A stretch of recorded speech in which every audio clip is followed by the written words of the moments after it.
Hey everyone, welcome back to another episode of the Easy Conversations podcast, a podcast about having easy conversations. I'm your host, Furkan Dandia. In this week's episode, I'm excited to welcome Erin Thorpe. Erin is an empathic keynote speaker, writer, and coach for leaders who struggle with conflict, communication, and performance during high-stress times.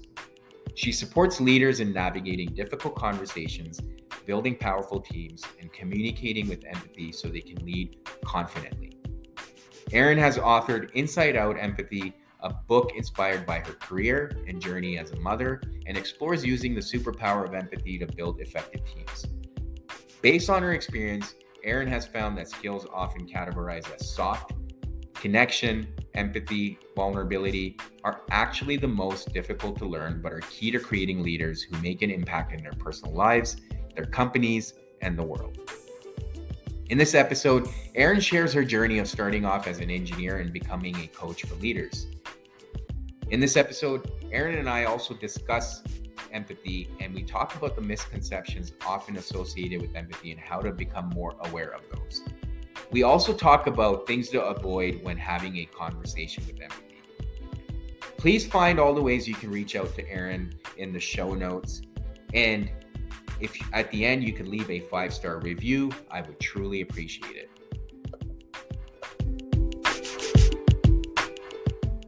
All right, Erin, welcome to the Easy Conversations podcast. I'm super grateful that you've joined me today, and I'm really excited about the conversation we're going to have. But before we get started, I want to give you an opportunity to talk about what it is that you do. And obviously, you're based in Calgary, so it's very rare that we have Calgarians come on the podcast. So it's always special when that happens. So yeah, before we jump into our conversation, maybe share a little bit about what it is that you do and what got you on your journey. For sure. Thank you. Yeah, it's great to be here. I agree. It's always fun to be guests on somebody from Calgary's podcast as well. So thank you. So I am an engineer turned coach, writer, and speaker, which is a bit of an unusual career path, but who focuses primarily on helping leaders build empathy skills. I have a background in commercial construction. There was not a ton of empathy around during most of my career. And especially as I started to move into my own leadership seat. And, a lot of the feedback that I got early on was that I was very emotional and I needed to toughen up and get a game face. And while some of that was probably true in some situations, what I really tried to work on was I took it very much at face value and thought that I had to become kind of robotic and really, get rid of this part of me that felt deeply. And in doing so, in trying to figure out how the heck one does that, what I really discovered was that it was one of the greatest gifts that I had. I just needed to learn how to work with it instead of letting it run me and work against me. In doing that own work with myself, I then was able to do it with other people on my teams and, that I led. And I was, you kind of go, wow, that really had an impact. And why did that work so well? So I got really curious about it. And that's kind of what led me down this rabbit hole of really learning how to help people and support leaders in this journey to embrace their whole selves, right? Because we are human beings with emotional components. We all have it, whether we like to think we do or not, and whether we identify as somebody who has feelings or not, it's all a part of us. And I think once we learn how to work with it for us and our teammates, we really do. That's where the magic happens in terms of high performing teams and great deals of engagements and, increased morale and increased productivity and just greater creativity and innovation. And what's really great now, sort of 7 years later, after I kind of got interested in this, is now there's just huge body of research around the power of empathy in teams, which is largely validating for me because I just kind of started out going, I think this stuff works because it works for me. Yeah. So it's been great. So how was it for you to kind of make that shift from, being an engineer and kind of going into the field you're in now? And the reason why I ask, it's fairly personal too, but for the listeners that know me, I am also an engineer and transitioning into becoming a therapist. And I think there's obviously a component of empathy there, which I thought I understood. And as I mentioned to you offline, I was falling short in several areas. But how was it for you to make that transition? And were there any points of resistance along the way? Yeah. I think in short, the word transition is a good one. I often refer to it as sort of, you go in the caterpillar and you get into the messy goo in the cocoon and you come out the butterfly. I'm not sure that I've actually come out the butterfly yet, so I might still be in the messy goo in the cocoon. We'll see.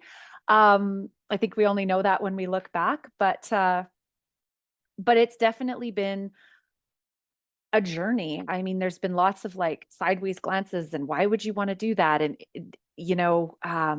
a lot of people that can't understand the calling that this is. And I really do feel like it is a calling. I I remember the moment sitting in my office going, I can continue to deliver projects and I can continue to affect one team at a time, or I have this opportunity and this other option available to me where I can go and start speaking and writing and talking about this and hopefully have a bigger impact on an industry, which is really, my kind of big, hairy, audacious goal, if you will, is to really change the face of engineering and construction as it relates to how we show up as leaders in our emotional beings and really practice this skill of empathy. Yeah, and I appreciate the fact that you said calling because I don't think a lot of people understand that, right? And that's something Mhm. I've experienced. And it's hard to put into words sometimes when you're getting pulled in this direction. It's hard to put it into words.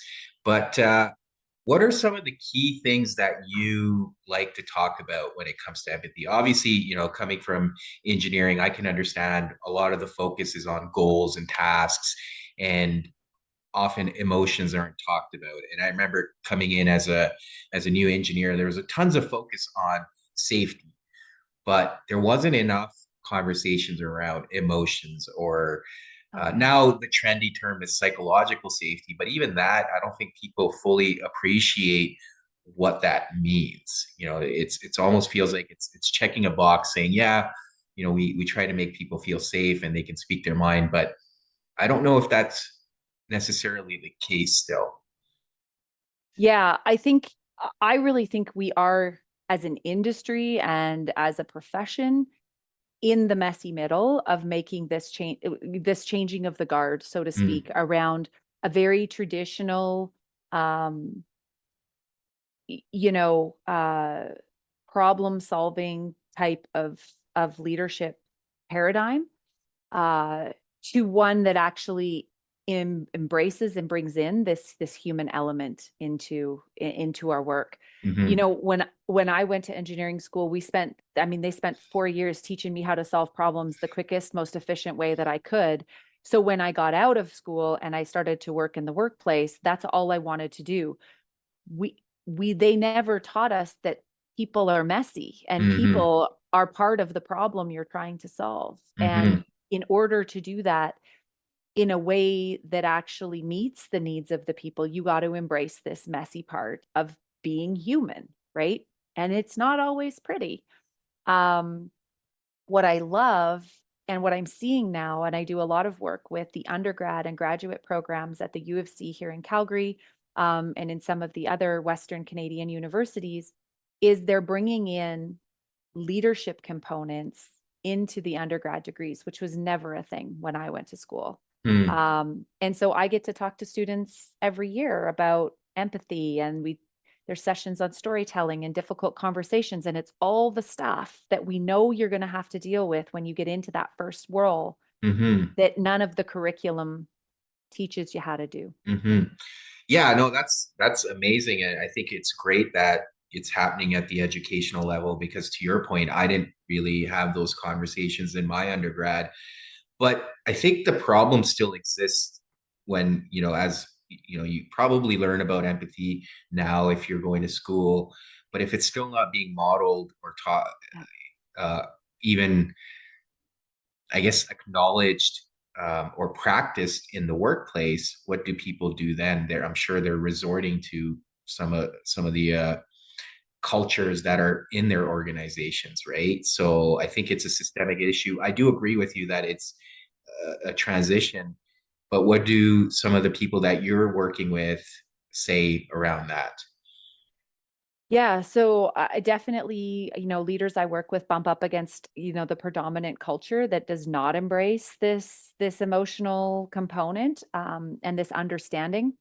What's interesting is once you start to work with it and you start to really understand what empathy is, and you do your own inner work to have self-empathy, which is where we need to start. Um, the the seemingly, how to phrase this, the outward expression of emotion is a lot less Mm-hmm. volatile. So I went from being like this messy emotional person who had no idea what was going on inside of her because she tried to push down all the emotions all the time. And then they'd come out at the worst possible moment, like in a meeting or in front of the client, or right, like, or your Yeah. boss, to now where I can actually recognize earlier, like, oh, there's something going on there. And I can have that, I can do that exploration um, in the privacy of my own home, like, in the evening or in the morning, or have a conversation with a colleague, friend, or loved one to explore what's going on so it doesn't build up like the Mm-hmm. pressure cooker anymore. And Right. that's really the work that I'm doing with these leaders is how do we start to develop your own awareness of what's going on inside you so that it doesn't become a pressure cooker and then you don't explode all over the team and then the team doesn't explode all back on you, where you can actually have these smaller conversations that are less, you don't ride this big wave all the time. Mm-hmm. Mm-hmm. Yeah. Yeah. No, thank you for sharing that. And I think the other thing I would like to add, and I think it's something that I've learned through experience, is empathy and learning how to empathize with other people is also a journey in itself, like anything new that you're going to learn. And, I've come along a long way and I still continue to learn new things. And yeah, so I just want to make sure people are aware of that. It's not like one day you decide to Oh, demonstrate empathy and you've got it all figured out. You're going to make mistakes and learn from those as well. it's, it is, they often say self-development work is like peeling back the onion and it's layers at a time, but this is definitely that. Like when I started really working on this kind of 7 to 10 years ago now, I was like, oh yeah, I'll just build this muscle. But I akin it to any physical muscle in our bodies. The Mm-hmm. minute you stop doing push-ups, you stop building muscle mass. Yeah. The minute you stop doing push-ups, you lose your abs, right? If you stop squatting, you don't build any quad muscles anymore. Mm-hmm. The same is true for empathy. So it is a practice that we have to get into. It requires work because it is work. It's just like going to the gym. Some people like it, but most of us, it's like it's a necessary evil to maintain our physical health. Empathy is the same way. It's like we got to practice it to maintain our own inner psychological health and the health of our team. Mm-hmm. Mm-hmm. For sure, for sure. So what are some, let's probably get in right into it then. What are some common misconceptions that you've come across when it Mm. comes to empathy? Because I can name a few, but uh yeah, what are Yeah. some of the ones that you come across?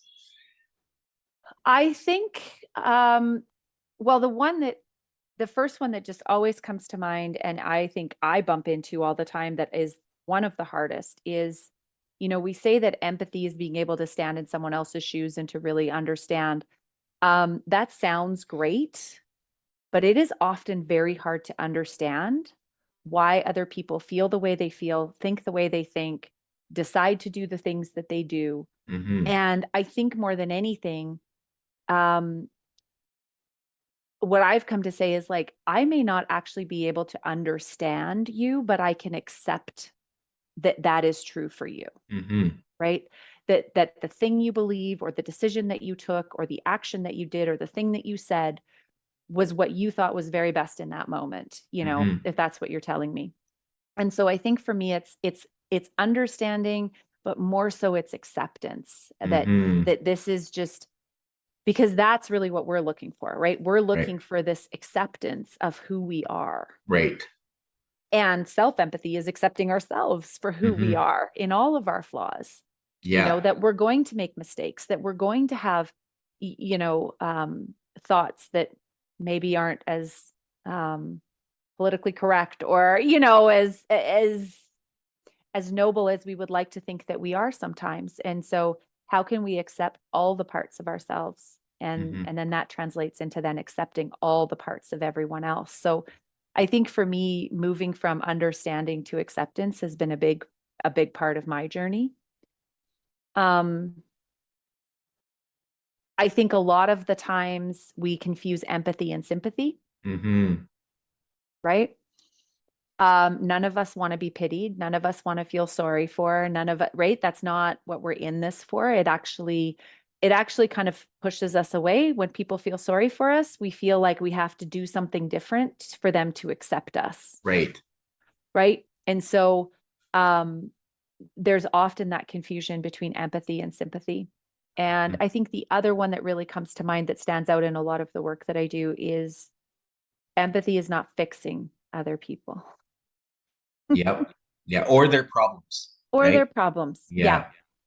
Yeah, it's actually interesting. I often in one of my in one of my talks, I'll talk about how, in conversations, especially leaders, it's like they come into these conversations wearing this invisible backpack that they think they need to take all the problems of the people or the team and put it in the backpack and then walk away with this really heavy load.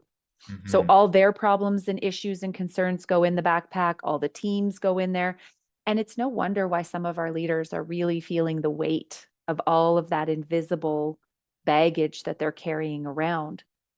What I like to help my leaders envision is think of it like a bowl that sits on the table where everybody gets to put their stuff into, and at the end of the conversation we just walk away, right?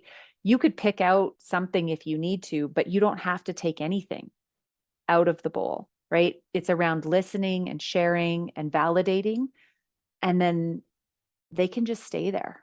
Because for Hmm. the most part, most of us, if we don't know what needs to be done, we do have some idea of what could be done, Right. right?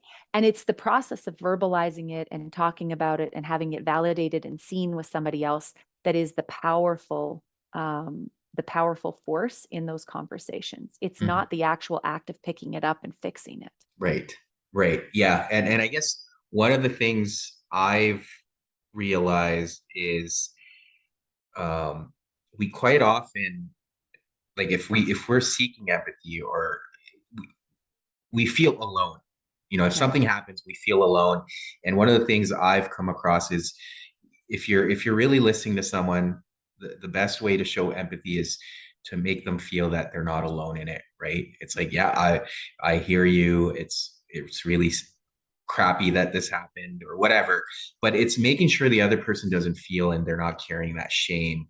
totally. So that's one thing I've recognized, and everything you've mentioned too. That's fairly common, right? The person Yeah. who needs empathy in the moment is probably the one who's feeling alone or Yes. shameful, right? So it's being able to help them through that situation by just being present.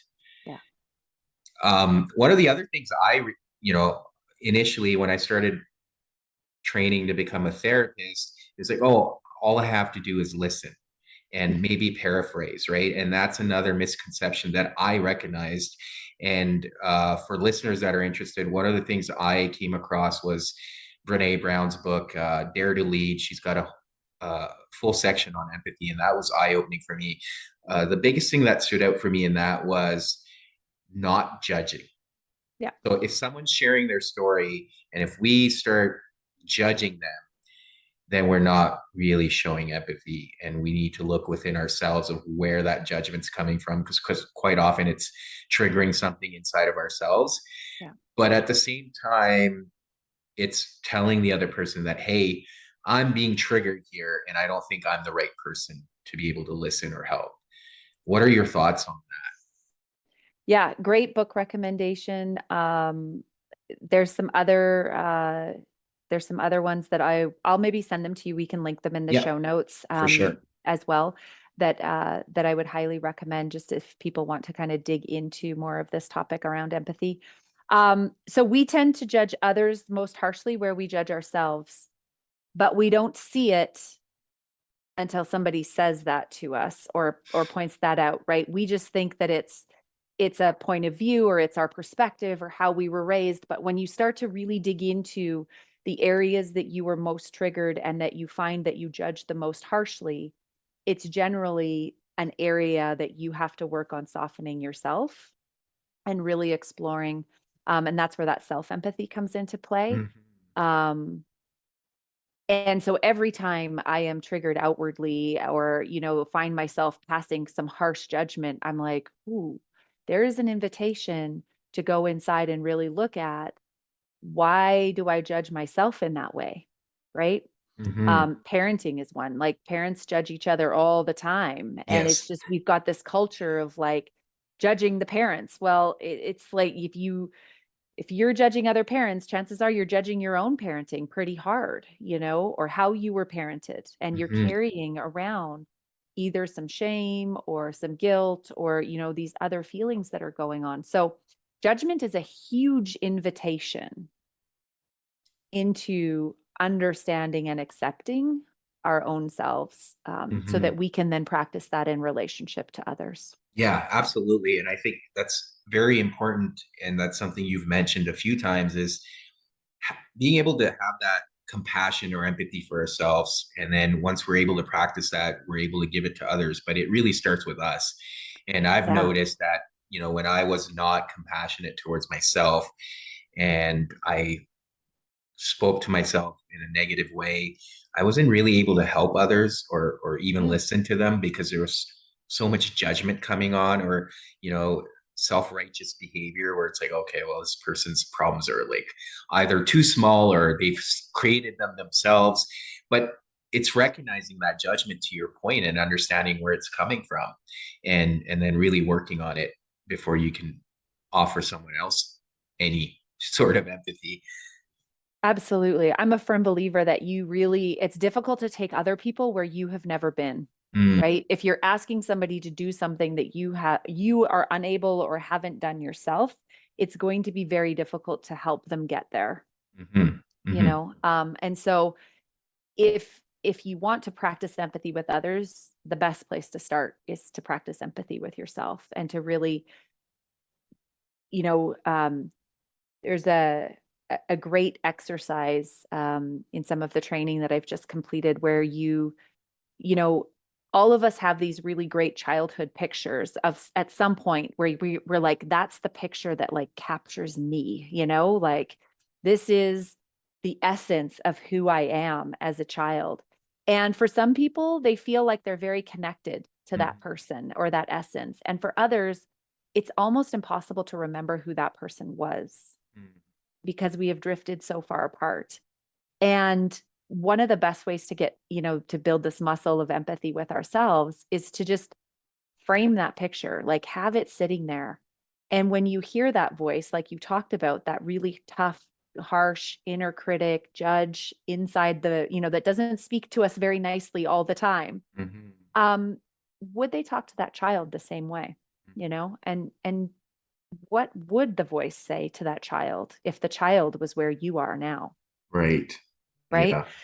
And that's some of the easiest ways to access empathy is actually through children and pets. For leaders that do have difficulty connecting to empathy for others, like if I'm sitting across the table from a stranger, it might be hard to figure out, like, why should I have empathy for this person?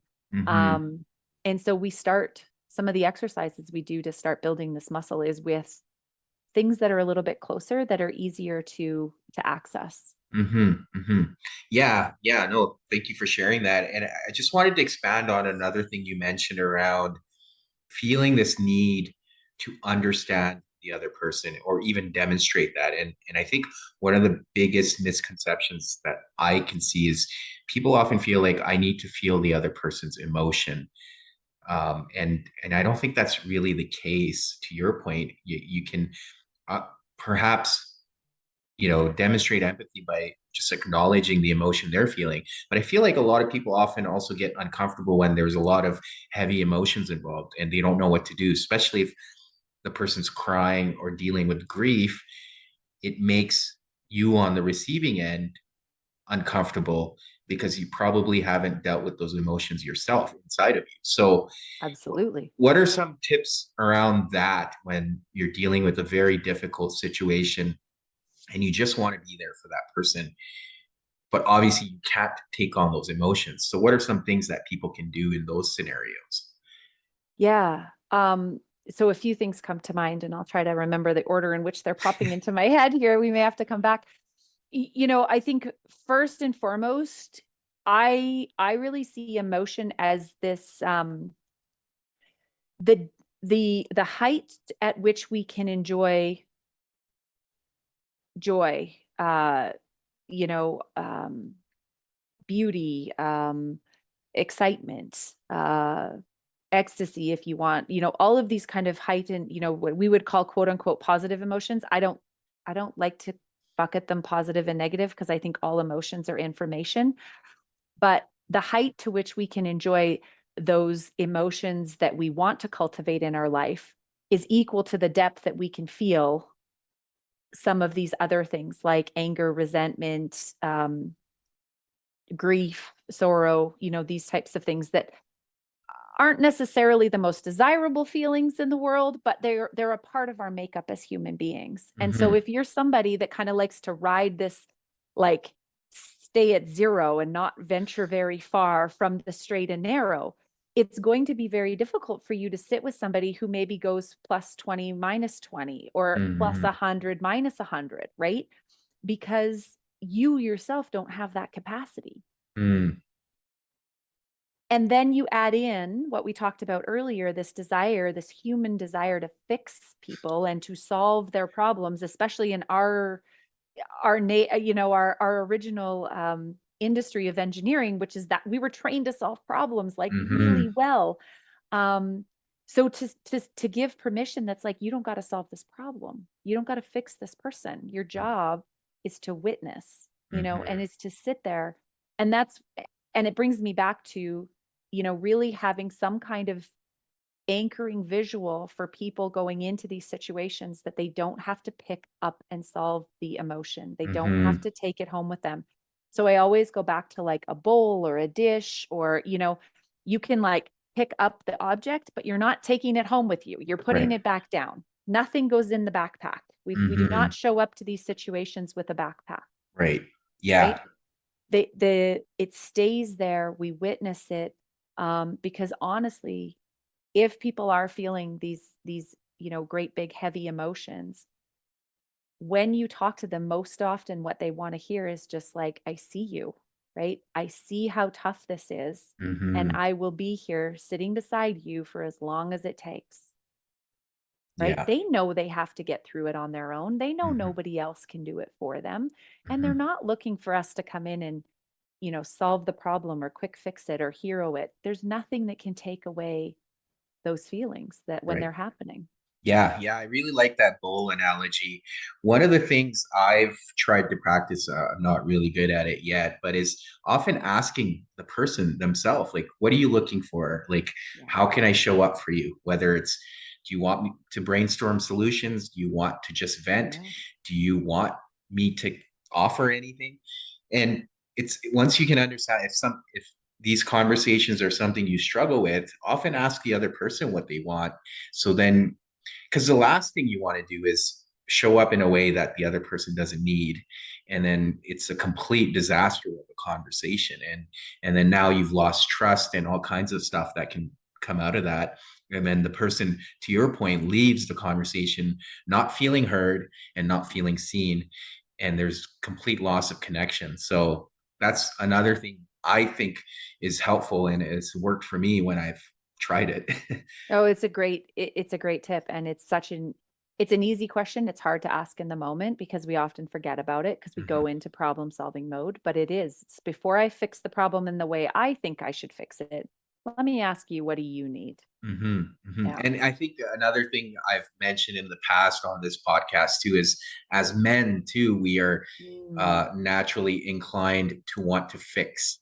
yeah. And, as you can appreciate in romantic relationships, or even in general, it can be problematic when, if someone comes to me and I'm immediately trying to fix the problem for them without even fully appreciating their perspective or what they may be going through. In my head, I'm just thinking, oh, this is a simple solution. Yeah. No, it's true. And so where that happens, if I'm working with a leader who has a leader that wants to fix things all the time, what I'll often work on them with is building their own muscle to just be able to state what they need up front without even being asked, right? I'm here because I need to have a conversation with you, but I am not looking for solutions, right?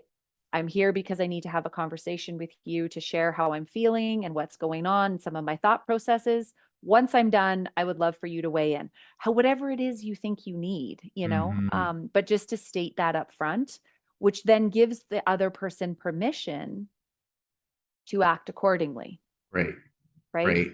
Yeah. Yeah. Um, and and eventually you get to learn how each other processes and how these things work out. I know, my husband is a like go inside and I'll come out when I have it all worked out kind of person. And I'm a like, I want to talk about it and let's, throw some things around, but don't try to solve my problem. I just want to talk about it. And so we have very different styles in processing these things. And so asking for what we need is really important.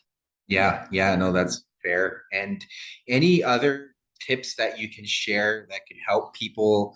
Because, it's something that we need to practice more of, I believe, because there's so many conversations that take place day in and day out, throughout the day. And often these conversations require us to demonstrate empathy, whether it's with our children, our partners, our coworkers, you name it, right? Yeah. So, what are some other things that people can keep in mind in these situations? Well, I think, you touched on it earlier around, we think we're good listeners, but we're listening to solve the problem still, right? We're listening to respond, not listening to be influenced. I think it goes Mm, beyond listening to understand. I think it's actually listening to be influenced. So if your children, if your team members, if your partner, if your colleagues or whoever, all of these day-to-day conversations that you're talking about, if they bring you something that they want to talk about, how can you listen in a way that will actually influence your own thoughts and mm, your own perspective, right? Because if you can be influenced, if you can put yourself in that position to be influenced, you're more likely to actively listen. You're going to be more curious about what they're saying. You're going to ask open-ended questions. You're going to do more exploration, right? You're not just going to launch into, well, I think I've heard what you said, and here's the issue, here's the solution, mm. right? It's going to be much more kind of co-created. And in doing so, that is the skill of empathy, right? Of being able to accept what is true for them Mm. and to really hear them out, witness what they've gone through or seen or feel. Um, and then you can use that question that we just talked about earlier around like, what do you need from me, right? How can I best support you through this? Yeah, And maybe yeah, it's just as simple as the conversation that you've had. Um, Maybe there is something that they want you to do, but it's not presuming to know that we have the answer already before right. they've even finished explaining what's going on. Yeah, yeah. And as you were sharing that, another thing came to my mind because I think another thing we do when we're listening, quote unquote, is we'll often hear the other person's problem or whatever they're sharing. And I think it's on an unconscious level, but it's our intention is to connect, but we'll try to one up the person where it's like, oh, yeah, that happened to me too. And I went through this exact experience or whatever, right? Or that's not that bad. What happened to me was worse. And immediately, even if you're trying to make the other person feel better, it goes back to what you said earlier that this person now doesn't feel seen or heard. And immediately, the whole, I guess, the objective there is gone. Like you've shut that conversation down. Yeah, I often talk about intent versus impact. So our intention in these conversations is to build connection and to build understanding and trust. But our impact when we do that, when we compare and minimize and one up each other, is we drive disconnection, Mm, right? And so your intention is great only if it matches your impact. right. Most of us 99.9% of us have great intentions most of the time, Mm-hmm, right? Like mm-hmm, we want to build relationship, deepen trust, have connection. Often our impact falls short. And so pay more attention to the impact you're having on people, because that's where, that's what they remember. They don't remember your intention. mm-hmm. They remember the impact you had in that conversation. So if you can get those two to align, you're well on your way. Yeah, yeah. And I think just to add to that, I think the other piece I've experienced is if you're listening, you don't necessarily have to agree. And I think that's part Mm. of another issue where people feel like, oh, if this person's sharing something and I don't agree with it, I should let them know. Well, maybe not in the moment, and you don't necessarily have to agree, but you could still listen, right? And it's their experience. You don't have to. Chances are you will never agree because it's their perspective, their experience, and it's always going to be different than yours. But yeah, that's another thing I feel like often comes up. Pick any cultural, socially, relevant topic today. You will find that you have to sit with people that have diametrically opposed opinions about something. The pandemic was a great example. Mm. There's hundreds of examples in the news today about Yes. opposing opinions around social and cultural issues. It's one of the best places to practice empathy, because you have to Mm. sit there, and this is why I go back to, like, are you really understanding? Right? We're not agreement. Agreement was long gone. We don't have to agree. Understand or just accept that this is true for this person, right? Vaccinated, unvaccinated, you name it. There's been all kinds of opportunities for these conversations over the Yeah. past couple of years, and they're going to continue to be there as our world increases in its, global perspectives and the information that's being shared. There are going to be lots of opportunities to practice acceptance and understanding. Mm. Mhm. Yeah, and I think it's recognizing that it's part of the shared human experience, right?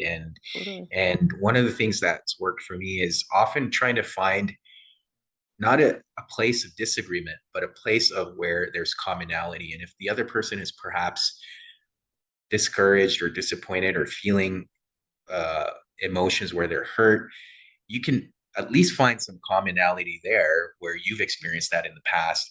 So then that takes you away from the actual context of the situation, and you're not focusing on something that you disagree with, but you can actually appreciate that human experience that the other person's going through. Absolutely. And the only way we can do that is if we do that work on ourselves to connect to those emotions that we've got. If you're somebody that has been trying to shove them down, like I was for so many years, and not feel them, it's going to be very difficult for you to connect on a feelings level with anybody in a conversation. Mhm. Yeah, no, And it's that's gonna feel scary because yes, you haven't allowed yourself to do it yet. So absolutely. how am I supposed to do this with another human being? Hmm. Hmm. Yeah, I no, don't. that's a great point, and thank you for adding that. No, this has been great. I really appreciate you again coming on here Yeah. and sharing this and having this conversation with me.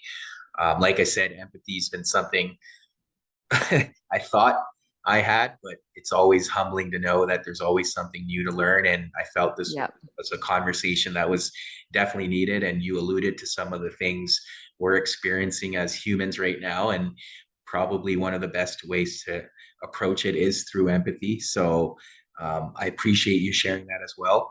But for listeners that do want to get a hold of you, what are some ways they can do that, whether it's social media or online? Yeah, that's great.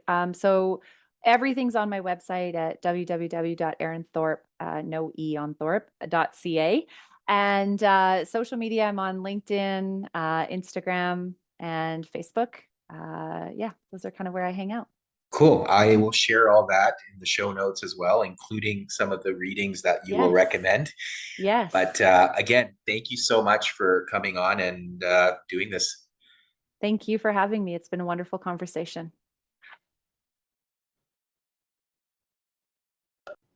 Thank you for tuning in to another episode.